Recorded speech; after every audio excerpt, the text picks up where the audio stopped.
natural gas. In this video, we'll be going over my trade idea of the week and the day-by-day probability model. So let's start off with the technical analysis on the 1 hour chart. We remain in positive MACD, where off of overbought levels with the RSI, we continue to rest right along the 18 moving average, this purple line at the price of $4.07. With the 4 hour chart, we remain in positive MACD and slightly off of overbought levels with the RSI. As we extend that further to the daily chart, we remain in positive MACD and at overbought levels with the RSI, and we continue to make higher highs and higher lows. As with the trade idea, I'll be trading UNG, and my position size for it is less than 1% of my portfolio. My long entry is at $13.56, and that is this range here. My sell target is at $14.18. My stop loss is at $13.44. However, if I were to open a short position, my entry is at $14.58.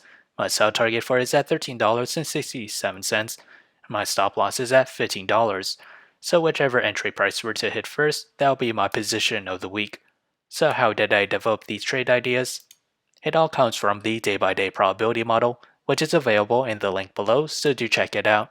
As we progress to the 5th day or week of trading, natural gas has a 22% chance to climb between 0 to 4%, a 44% chance to fall between 0 to negative 4%, a 22% chance to fall between negative 4 to negative 7.3%, and an 11% chance to fall between negative 7.3 to negative 12%. So if you enjoyed this content, feel free to like, comment, subscribe, and thank you for watching.